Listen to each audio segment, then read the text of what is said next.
Bowl Sunday does not stop because someone becomes incarcerated. In fact, for the real hustlers, that's a hustler's holiday. So it's Super Bowl Sunday, and these inmates have placed bets on damn near everything. Their canteen, their cell phone, shit. Some of them probably even placed bets on their baby mamas. In the same way we go to Island Wings and the other sports bars or whatever, have our drinks, our wings and everything, you know what I'm saying, and watch the game, shit, prison ain't stopping that. They're doing the same thing. Shit, probably even better. They walking around just as high and drunk as Cooter Brown. Now, the downfall to it is that some of them like to do what we refer to as checking out. That means that they have placed a bet on their canteen and they know they're not going to be able to pay it back come canteen day. So they'll either pretend like they're sick to go to medical or either write a letter trying to check out saying they're in fear for their life. Per policy, if an inmate tells you that they're in fear for their life, you're supposed to rehouse them immediately, even if that means sending them to admin seg until further investigation.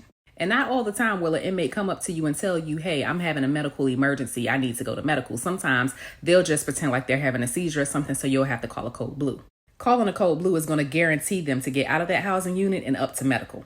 So there's an inmate who is well known to place bets. The game is over and now he's walking around a bit delusional. He's walking into the walls, he's walking over to other people's bunk areas, and he is also urinating on himself.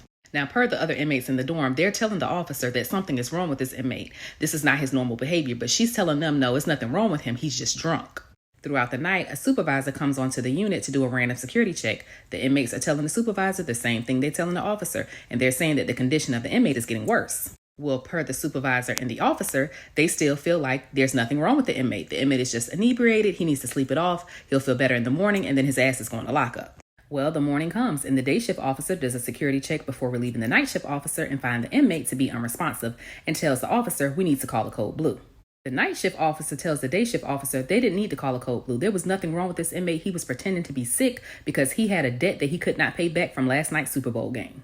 Now, word on the compound is that the two officers got into it real heavy inside the duty station. So the day shift officer left off the unit, went to DOC's medical, and got the medical staff to come down to the unit. And child, when the medical staff got down there, this inmate was already DOA. And according to the coroner, this inmate had already been DOA for at least 3 hours. And if y'all remember, I told y'all that 9 times out of 10, these officers have to do security checks per policy either every 30 minutes or every hour. Some places every 2 hours. Now, according to the inmates, this inmate had not drank anything during the game. In fact, he was already acting a bit delusional before the game even got started. Now, granted, it's not going to bring the inmate back. It's not going to replace him for his family, but the family did sue, and the family definitely got a bag off of that incident. And the cause of death for that inmate, he went into a diabetic coma.